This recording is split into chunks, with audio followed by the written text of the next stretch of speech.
preparing to live stream. This meeting's being live streamed. Got it.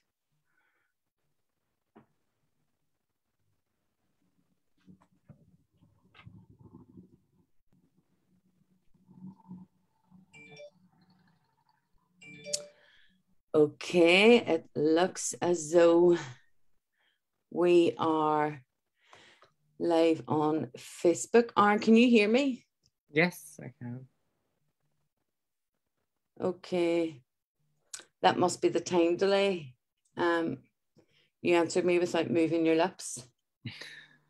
So we're doing something. We're doing something right. Perfect. So we will crack on. Aaron, thank you very, very much for agreeing to do this.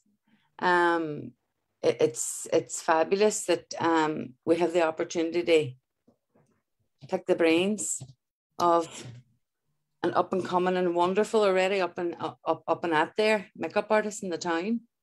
It's my pleasure. I have some questions just that I'm going to put to you. Wow. And I'm also going to be keeping an eye on the Facebook live feed to see what comes through. Perfect.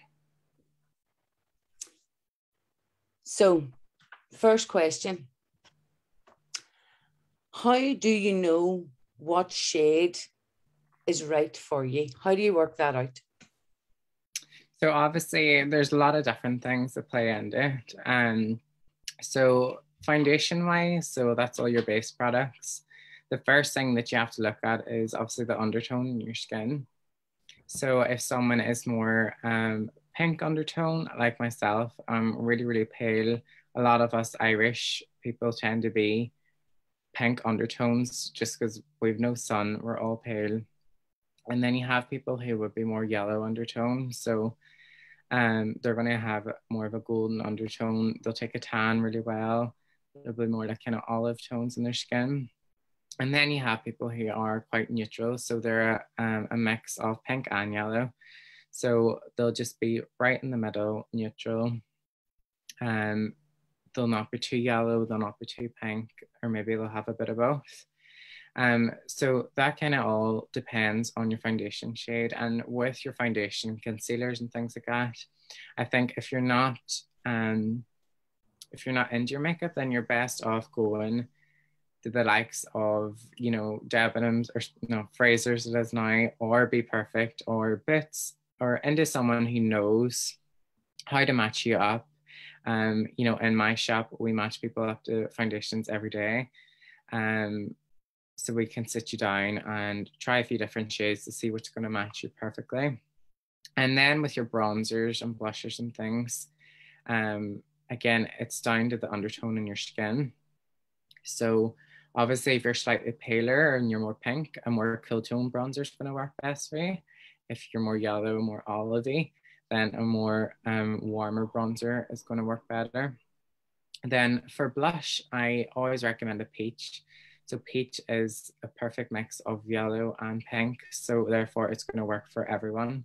And it's not going to be too bright on the cheeks like a pink would be or an orange would be. So it's just a perfect neutral shade that's going to work for everyone.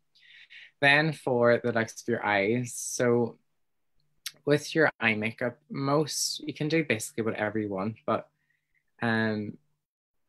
if I do have a client and on a Saturday and say they've got like a really dark tan on because they're going out, then I always find that warmer colors are going to work better on the eyes.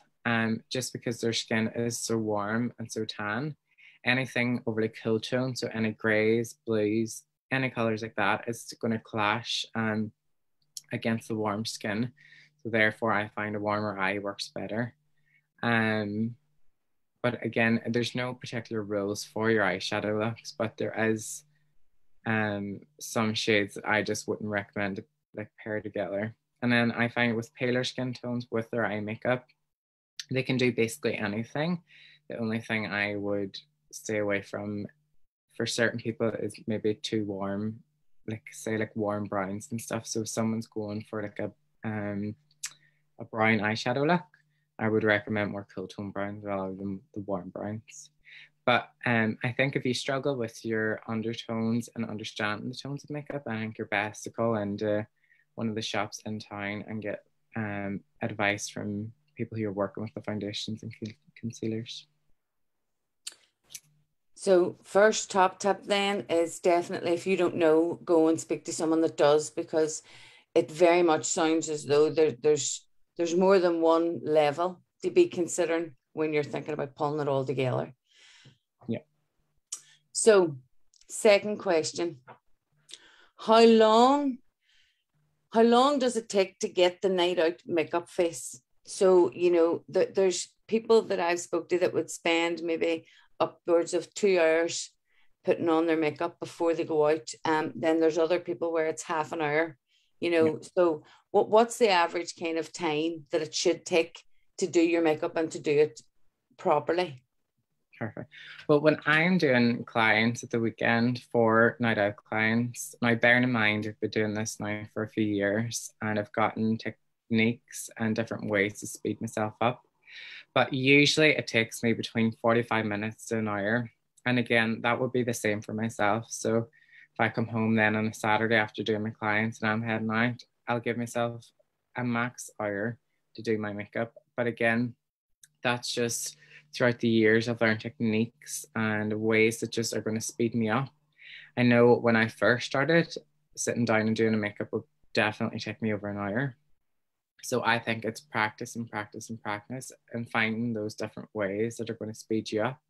So for example, if you're going out on Saturday and you're in a rush, I would do your bronzer, and while you're doing your bronzer, put some of that bronzer across your eye, and you're getting a bit of eyeshadow, you're getting some definition in your face. So it's simple things like that that could speed you up.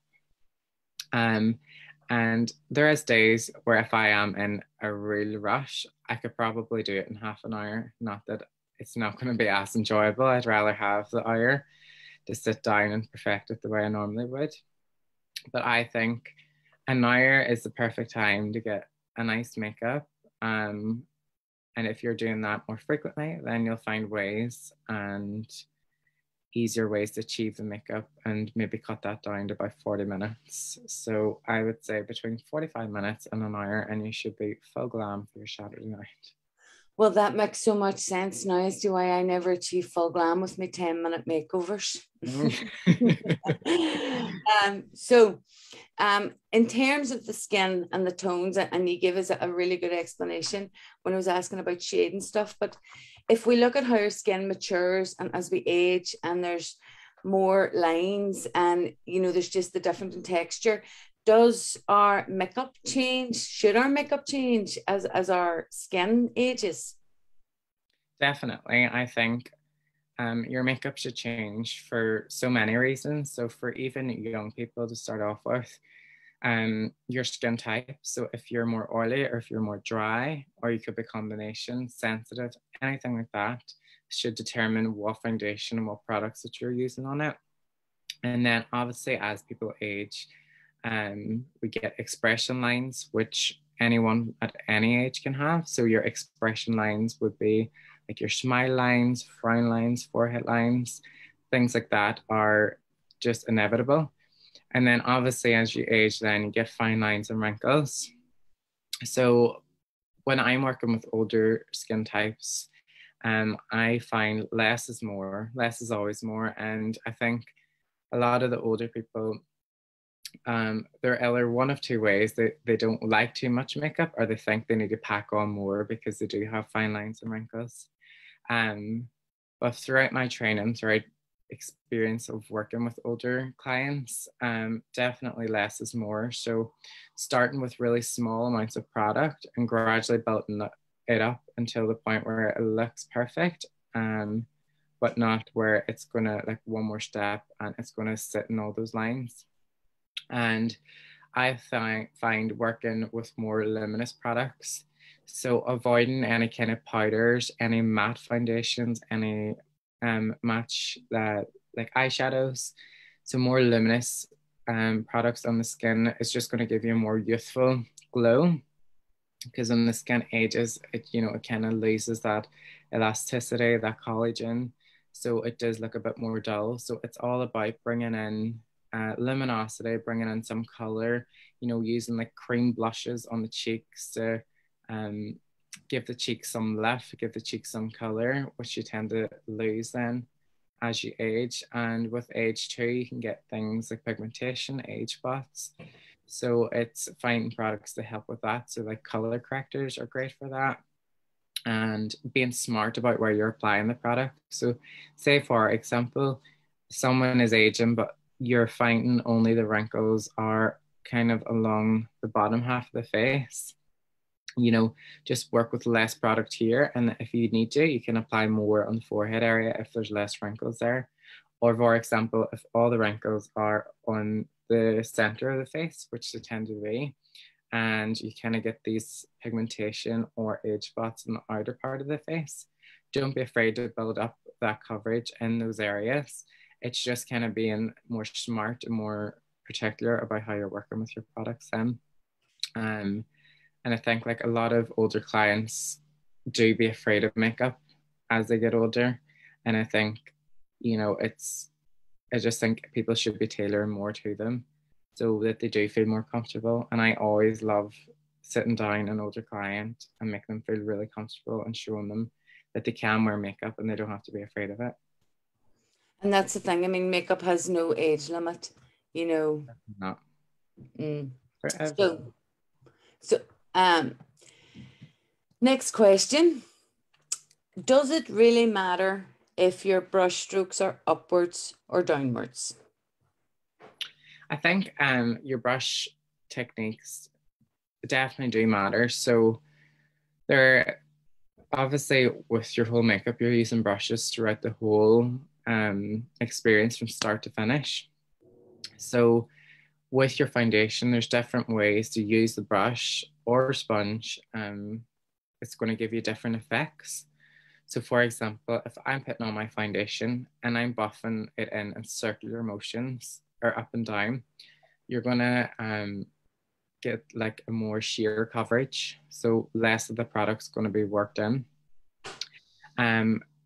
Whereas on the opposite end of that, if I take the brush and I clearly pat the brush, that's going to concentrate the coverage more and in that particular area and give us a more full opaque finish.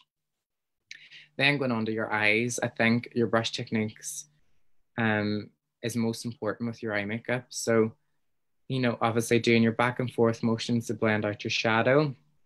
So basically the kind of way to simplify it is, so buffing motion, so circular swiping back and forth, that's all going to give you more of a sheer coverage. Patting then is going to give you more of a full opaque finish. So if I pat my eyeshadow onto the eye, it's going to be completely opaque. And then if I swipe, it's going to blend that out and give me a more sheer blended finish. So definitely your brush techniques, your brush strokes, everything like that definitely has an impact on how the finished look is going to come across. Yeah, and sticking with brushes, Aaron, one thing that has always amazed me and also scared me at the same time is the number of brushes that there are out there. So could we have a quick crash course in what brush is best for what part of the face and what type of makeup? Yes, there is so many brushes out there now. When I think with brushes is personal preference most of the time.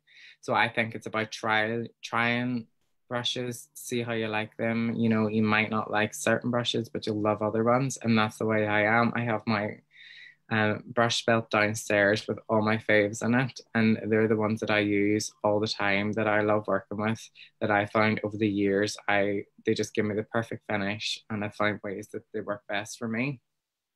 So for example, with foundation brushes, there's so many. You have like your flat foundation brush, you have kind of like a stippling foundation brush, then you have like your fluffy brushes. For me, I find the best kind of foundation brush is one that has a bit of flexibility to it. So it is kind of fluffy, but it also is not too fluffy where you're going to lose control. It has that bit of density at the base of the brush. So with that one, you can buff it in, but you can also pat it on the skin. So you're getting the best of both worlds. You're getting that sheer coverage, as I said, when you buff, or you can get that full coverage with your patting. Or the other option that I love for foundation as well is a sponge. I think when I'm working on myself, I use a sponge for my foundation and concealer because I just love the finish of it. It cuts down how many brushes I'm going to use, you know, because that's what, like 2 less brushes that I have to use. And when I'm doing my own makeup, the less is better. And then with your eyes, there are so many brushes for the eye makeup. So a few of my favorites that I need when I'm doing eye makeup would be a very flat, fine, round brush that's really good for precision. So for if I am like carving out the eyebrows or putting concealer on the eyes, something very precise for that kind of work. Then you obviously, I find personally, you need a few kind of fluffy blending brushes. So brushes that are going to give you that nice blend on the eye. They're not going to give you that harsh eyeshadow look. So everything's going to look a lot more smooth. And then I think detailed brushes, so small, precise brushes for doing work, for example, underneath the eye where, you know, you have a lot less area to work with. You need just brushes that are obviously a lot more petite and working even in a corner area. And then another key brush for your makeup would be a really good brow brush. So if you're working with, say, a brow powder or a brow gel, I think you need a really thin angle brush to get a really defined line when you're working there. So for example, Zoeva 317 used to be the ride or die brow brush that everyone needed. Some of my faves would be the Makeup Pro Store number 11 brush. Love that. Molly O'Brien has a really good brow brush. Then for the rest of your face, so obviously for my foundation, I tend to use a sponge or foundation brush, as I explained, one that's not too fluffy, not too dense. For the rest of the face then, I think a good powder brush. For me, I get a powder brush that isn't too big but isn't too small, and I use that to set my foundation. I use it to bronze my cheek. I use it to put on the blush. So that is doing 3 things at once for me. And then I'll use like one of my fluffy blend eyeshadow brushes for highlighter. So for me, it's about finding the brushes that you love to work with. So it's like trial and error, ones you might not like, ones you'll love. And then it's being smart about how you're using them. So obviously there is so many, but there is so many too that you can use for so many things on the face. And roughly, how much should you expect to be spending on a good set of brushes?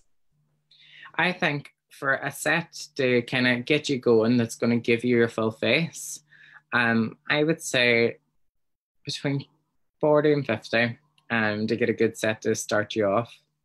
And then you might then after that find that you'll need an extra odd 1 or 2 to kind of get the like more perfected things. So like liner or brows or things like that. But normally for a full face of like beginner brushes, I would say about £50.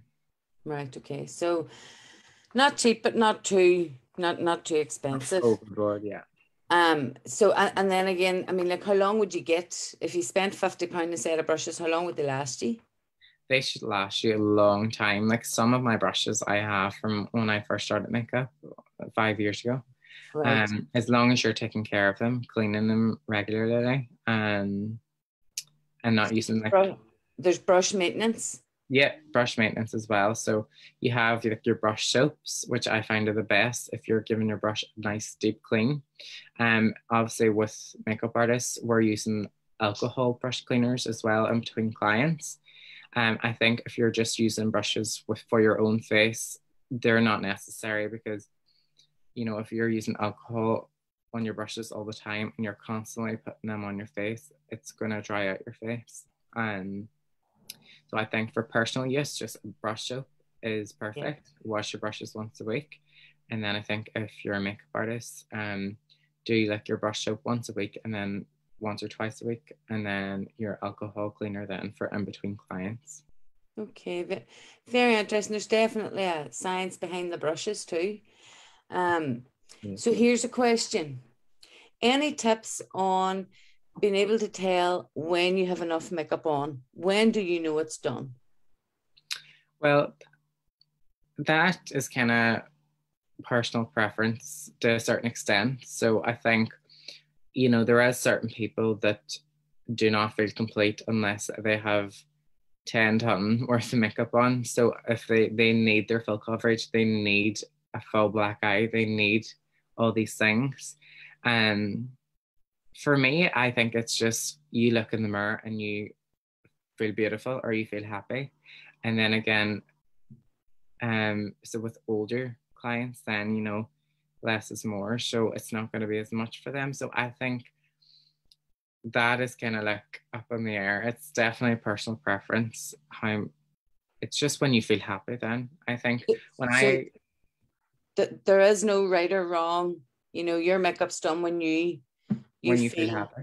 When you feel you feel happy. Exactly. Maybe probably that was maybe like one of those $50 million questions that there really is no answer to anyway, but I thought I'd throw it on you anyway. So I was watching your tutorials, and one thing that I was surprised at, but then again, I have very little knowledge of makeup, you can tell, but by how done up I am in this Zoom call. But one thing that surprised me is you did eyes first. I always thought it was foundation first and then eyes. Is that personal preference or is that technique? That again, and that could be a bit of both actually. So it's down to the person. A lot of people feel a lot more comfortable doing their eyes first, simply because when you're doing eyeshadow, a lot of it can fall onto the cheek area. So if you have your foundation on, then you run the risk of that eyeshadow sticking and ruining the foundation under here. For me, it kind of depends on my client and on the look that I'm doing. So, for example, for my older clients, I'll put on their foundation first. I just find sometimes when people don't get their makeup done, some people don't like being barefaced in public. So getting that foundation on for them first helps them settle a lot more then for their appointment. If I'm doing, say, someone who wants a really glowy foundation, so the foundation is going to be more kind of wet because there's going to be less powders. So I would do their eyes first because obviously when you're working with powders and it sticks to something wet, it's going to cling. Whereas, as you see in the video with my drag look, I had the foundation and everything done because with drag looks, you're using a lot of powders on the skin. So therefore, if a powder falls onto a powder, it's basically just going to sweep away because it has nothing to cling to. It has no moisture to cling to. So for basically all my Saturday night out glams, I do tend to do the eyes first. I definitely could do the base first. But for me, it's just a lot quicker because then when you have the base on, you have to be a lot more precise with your eyeshadow, which is good sometimes. But when you're fully booked back to back on a Saturday, you are thinking of the quickest ways that you're going to be on time and not fall behind. Yeah, yeah. So we have a question on here. Someone's asking, what primer would you recommend? Their makeup always goes patchy around the T-zone. So that to me would indicate that your combination are oily. So if you are combination or oily, I would be kind of combination. You tend to produce oils in the T-zone area, which would then break up the foundation and make the foundation go shiny. And then after a while, you'll start to see it separate. So for me, I think silicone primers, mattifying primers are great. So for example, ones that I love would be the Urban Decay Optical Illusions primer is great. It smooths out all the pores in the T-zone area and gives you a slightly mattifying effect. So because it is a silicone, obviously it's smoothing over the pores and nearly creating a slight barrier between your pores and the makeup. Another one that I love would be the Inglot Mattifying Primer. It's great if you're extremely oily. It completely mattifies the skin and will not budge. It does not allow any oils to come through at all. And then if, like as the person is saying, if they seem a wee bit combination, because it just tends to be their T-zone area. So even the Be Perfect Perfection Primer is great. It's a silicone-based primer. If you just apply some of that in the T-zone area, it's going to smooth out your skin, stop some of them oils coming through, and hopefully prevent that separation that you find in the T-zone area. And then another thing that with that is you need to make sure that you're setting the T-zone area with powder. Right. So that leads me on to, thanks for that answer and thanks for that question. What is the difference between primer and foundation? So your primer is, so it's like if you're painting a wall, you know, if you paint a wall without priming it, it's not going to last as long, or it's just not going to sit as smooth as what it would do if you prime it. Okay. So with the primer, it all is down to how you find your skin. So there is like mattifying primers for people who's more oily. There's hydrating primers for people who are more dry. Then you would have like illuminating primers that is going to give your skin a really nice glow. You have like your silicone primers, and they're great for anyone who has very porous skin, or for anyone who needs to smooth over fine lines or texture. Silicone primers are great for that. Then you have like your color correcting primers. So if someone has a lot of redness, you have primers that's going to tone down that redness, or any discoloration, you have ones like that. So it's all about finding the primer that works best for you. And basically what that primer is going to do is just make sure that your foundation sits and lasts a lot better for you. And do you see getting help? See, the way one of the top tips would be, if you're not sure, go and speak to someone that knows. Would the people who sell makeup in the town be open to someone going in and asking for, you know, which primer suits my skin best type? Definitely. And I find, you know, if they are trained enough, say for example, if someone came into me and they weren't 100% on what type of skin that they did have, you can tell by looking at someone's skin as well. So if someone is more oily, their pores are going to be slightly bigger in the T-zone area. Whereas someone's more dry, their skin is going to be more tight and it's going to be more dull. There's not going to be much shine there. So yeah, a lot of people, even if you don't know what type of skin you have, should be able to tell as well. Yeah, right. Very interesting, very interesting.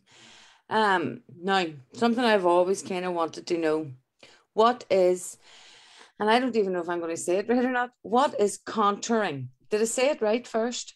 Contouring, yes, you did. Good. What is contouring? Explain that to me. Contouring went really viral a few years ago. So it would have been still done way back in the 60s and 70s, especially for black and white TV, because you need to create those shades and lights for that type of makeup. So contouring is basically playing with shadows and lights. So I'm going to try to explain it really simply. So say if you're drawing in school and you were taught how to shade, so you would shade in the darker areas, and that's going to create like definition, and that's going to create like shadows. So basically with contouring, you're doing that on the face. So we're creating, normally with your contour, you're putting in areas where you want to recede. So you want the areas to kind of be hidden nearly. So you're applying the contour under the cheekbone, and that's going to give the appearance that your cheekbone is kind of going to protrude then out here, because you're adding that shadow here. For example, then, if someone is very self-conscious of their nose and their nose is wide, you can apply contour to the sides of the nose, where it's going to then give the appearance that the nose is thinner. So contouring is all about playing with shade and lights. So for like, even in my drag look, you're applying loads of contour here because you really want to get that nice feminine cheekbone, a real high cheekbone.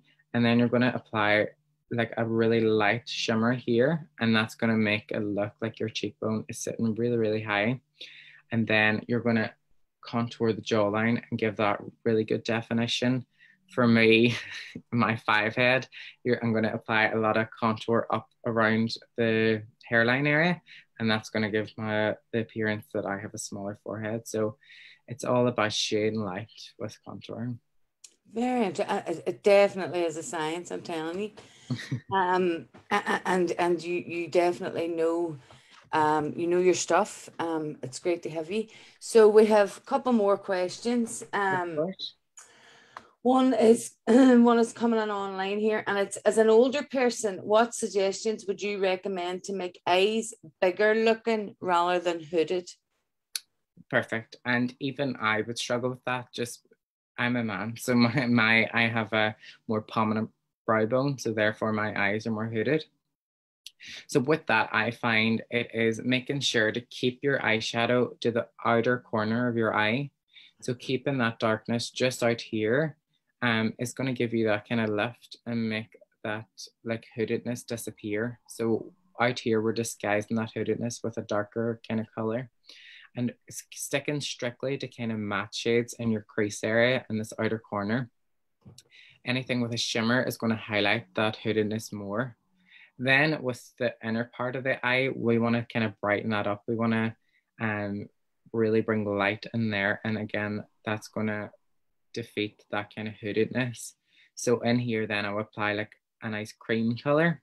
It can be matte or shimmer, depending on like your kind of eyes. So if you do find that you kind of have a lot of creases or a lot of fine lines around the eyes, then maybe stick with something slightly more matte or even like a cream eyeshadow. And then applying a nice shimmer in here into the inner corner is going to really bring that pop and make it look a lot wider. And even if you do have the eye shape for it, you could apply a nice bit of a wing liner out here, and that's just going to lift the eyes up and again kind of hide that hoodedness that we have that tends to be at the outer part of the eye. Okay, thank you for that. That's another question answered. Any tips for a healthy skin routine in order to make sure that you get the best out of your makeup and you're not too damaging on your skin? Yeah, of course. So I think like skincare plays a big part in your makeup. So for me, I like a skincare routine that's there's not too much to it. So a good cleanser to start is always great. Then like a good toner is always a good one to have. A serum and a moisturizer are fab as well. So keeping that skin hydrated is definitely key. And then I would do like once or twice a week a good scrub. So just exfoliate away that dead skin or any kind of excess dirt on the skin. Is going to get rid of that. Mm-hmm. So that's like kind of the first step to achieving the perfect skin to make your makeup look perfect. And then after that, then you're moving into like your primers and then your foundation. So skincare is definitely key to making your skin perfect for foundation and to make sure then that everything works perfectly for you. Brilliant, brilliant. Any tips on how to avoid lipstick marks on a wine glass? Yes, of course. So for a lot of my clients, now at the minute, a lot of people tend to love gloss, but if someone is going out on a Saturday, I always recommend a nice matte lipstick, particularly even a liquid lipstick. So liquid lipsticks go on like a liquid, but then dry completely matte. So with them, I don't find you get any transfer. You might get a bit of wear at the center due to the liquid, but they're fab if you're constantly drinking, whether that's wine or water. But yes, anything matte is gonna stop that transfer, and definitely wouldn't go for anything creamy or glossy because it's gonna be everywhere. And how much are you talking for a good liquid lipstick? Well, you can get ones really, really reasonable now. So anything from £5 to £10. We Okay. sell ones, and where I work in particular, like ours would be £9.95, which I personally think is quite reasonable for a good liquid lip. Right, so final, somebody's just given a wee comment there to say, God, it's really interesting what you're saying about applying eyeshadow to make the eyes bigger. They never thought of that. They just thought that that's what liner did, eyeliner. Yeah. So last question, then I will release you. Which is first, hair or makeup?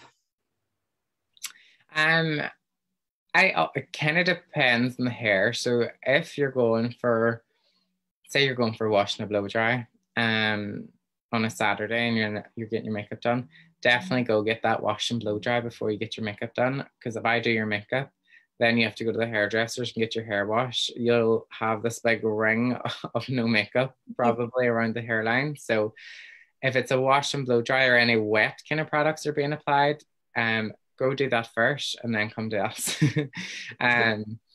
If it's, say, for example, you're going for an upstyle or you're going for curls, like in work, we would do like curls as well. So we would do a bit of hair. I personally do the makeup and then I would do the hair then after. But if it's anything dry, you can do it either or. But anything wet has to be before. So that's a really good rule of thumb there. Yeah. Aaron, it's all left now for me is to say thank you so very much for agreeing to do this. It has been absolutely great chatting to you and finding all the ins and outs out. I don't know if I'm converted yet to become a makeup wearer. But listen, thank you very much, Aaron, and have a happy Pride Week from everyone at Foyle Pride Festival 2021. You too. Thank you so much. Bye. See you later.